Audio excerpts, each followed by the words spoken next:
up, guys? Welcome to another episode of Wine with B. How's everyone's Tuesday going? I hope fantastic. Did you guys go watch Ginny in Georgia? If you did, please let me know what you guys thought of it. But let's just do the damn thing. Let's get into today's Netflix series review. Ooh, spoiler for later. And wine review. Okay, so jumping into today's wine. Today we will be drinking this Lapiz Luna Cab. I really hope I said that right. I'm sure all my Hispanic friends are like, Bailey, come on, you should be able to speak Spanish. I know I should, shame on me. I honestly picked this bottle out just because I like the label. It's really cute. It has this nice illustration on it. I don't think you guys can see that. So let's pop her open and see how she tastes. So the back of the bottle on here also has some pretty sweet illustrations. This is from Lodi, California. It's a 2018. I actually got this at HEB, but I'm sure I will find a plug for you guys to put. I don't have it off the top of my head right now. Swirl it around. Okay, so this is a little bit different. This one is definitely a lot more fruity than most cabs. It has like some tannins that are really tasty and some aftertaste. Maybe like a licorice aftertaste. I like it though. This is good. I would probably purchase this again. But anyways, guys, go try it. Let me know what you think. Okay, moving on to today's series review. Today we will be reviewing Netflix's original series, Behind Her Eyes. Wow, this was a weird one. Let's go down the score sheet and then we'll chat about it. Acting quality, 7.5 out of 10. This was like a British show. I don't know how everybody else feels about British shows. I like British shows, like I like Black Mirror. I like other British shows, but for whatever reason, I find it sometimes a little bit difficult to like find an attachment to the characters. I don't know if maybe it's because their mannerisms are a little bit different than Americans or portraying Americans, but it was good. I liked it. It was a solid cast, honestly. It was pretty good. Plot development, 9 out of 10. Wow, this was a doozy. It was crazy, lots of twists, lots of turns. Oh gosh, we'll chat about that too. Originality, 6 out of 10. It's about a love triangle. We've definitely seen that before, but there's a lot of twists and turns in that. I feel like I've said twists and turns like 7 times since I started talking about this. Okay, the genre online is stated as psychological thriller, but really it's like a romance movie. It's a thriller. It's about crime. It's about, yes, definitely the psychological aspect to it. It's part horror. It's really just checks a lot of boxes there. But according to Google, psychological thriller, let's go with that. Hit or miss, I'm gonna go with that this was a hit. I did enjoy this show. However, I don't know if everybody else does because I know that not everybody likes crime shows. I know that not everybody likes, feeling kind of anxious while they're watching things, and that's definitely where this takes you. Rotten Tomatoes gave this a 62%, so that's not too shabby. We'll see where I end up. Would recommend 6.7 out of 10, basically for why I just said, why I think it's a hit. I personally really liked it, but I know that a lot of people don't like horror. I know that a lot of people don't like to feel anxious when they watch shows. True crime, this isn't true crime, but just crime in general is not for everybody. But all in all, if that checks some boxes for you, definitely go watch this. Which brings my overall score to a 7.3 out of 10. So I'm like, what, 12 points higher than Rotten Tomatoes? That's not too bad though.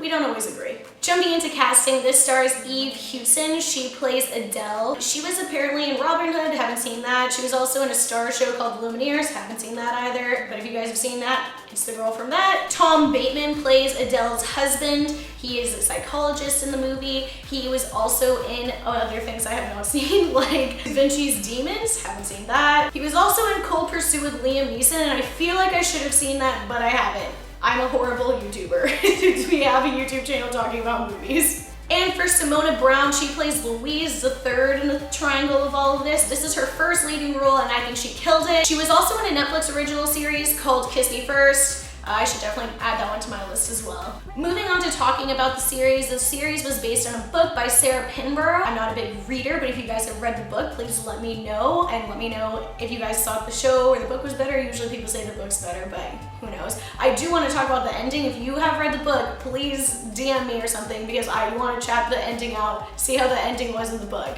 So this show's kind of hard to give you guys a summary because it's that psychological aspect. So if I tell you, then I will be removing that entire element of the show for you. So I'm going to tell you as much as I can tell you, give you some of my thoughts, but otherwise it's going to be kind of dry in terms of summary. Basically, Louise, aka Simona Brown, she goes out one night and she's divorced, she has a kid, and her friend stands her up, and so she ends up meeting this guy, David, Tom Bateman, and they hit it off and talk, and they kiss at the end of the night, and whatever, it was kind of weird, but they seemed really attracted to each other. So then Louise goes to work the next day and then finds out that David, Tom Bateman, is her new boss. And so now she feels super duper awkward because they kind of like kissed the night before and she was kind of into him and he seemed into her, but that's her boss, and so she doesn't want to cross ties. Then Louise, while she's taking her kid to school, ends up running into Adele, Eve Hewson, and Adele asks Louise to go to coffee. They're new to town, she doesn't know anyone, and so they sit down for coffee or whatever. Louise is like, oh yeah, I work for your husband. And then she's like, oh really? And then Adele is like, hey, I would appreciate it if you just like didn't tell David that we sat down and had this coffee. And Louise was like, okay, that's weird. But they exchanged numbers, and Louise was like really just like off-putting. Like, it seemed like she did not want to sit down with Adele because she just kind of like kissed her husband and she didn't realize that he was married, so it's just really awkward for her, and especially because it's her boss. But what ends up happening, and this isn't really a spoiler, this is what the entire show is about. So Louise and David do end up having an affair. But then Louise and Adele ends up being like the best of friends. And David doesn't know about any of this. Adele doesn't know that Louise is seeing her husband. So it's like this weird love triangle with Louise in the middle, and she's on both sides. She's playing both sides of the field. Like, she's hooking up with someone's husband while she's also best friends with the wife. How she makes that work, I am not sure, but it is quite the juggling scenario. So the thing about this show also is that it kind of has you questioning the entire time, like, who's the protagonist and who's the antagonist? Who's the villain, who's the hero? I'm not even sure who I'm rooting for. And maybe that's why I said earlier, it was hard to kind of have an attachment to some of these characters, because I'm like, I don't know if you're the good guy or the bad guy. It's really hard to dissect. And the whole time you're trying to dissect it, but it keeps on taking these turns, and then you're like, okay, I'm on this person's side. Oh wait, never mind, I'm on this person's side. Oh wait, never mind. And then you're like, okay, wait, I don't even know where this is going. This show is definitely not linear. It does these flashbacks or dreams, if you will. I'm gonna leave that up to the mind on terms of like the psychological thriller part. So it shows you some other background information, I guess you could call it, but it's still pretty confusing the entire time because you think you have it all nailed down as to how it's going, and then something happens and you're like, oh wait, what? And then it changes your entire perspective or your entire thought process on how you thought it was gonna end. Basically, I really can't say anything else without giving the entire part away, but the ending was really crazy, really unexpected. That one was not even in the contending things of what I thought was going to happen, but it was really good, I thought. I mean, if you're into like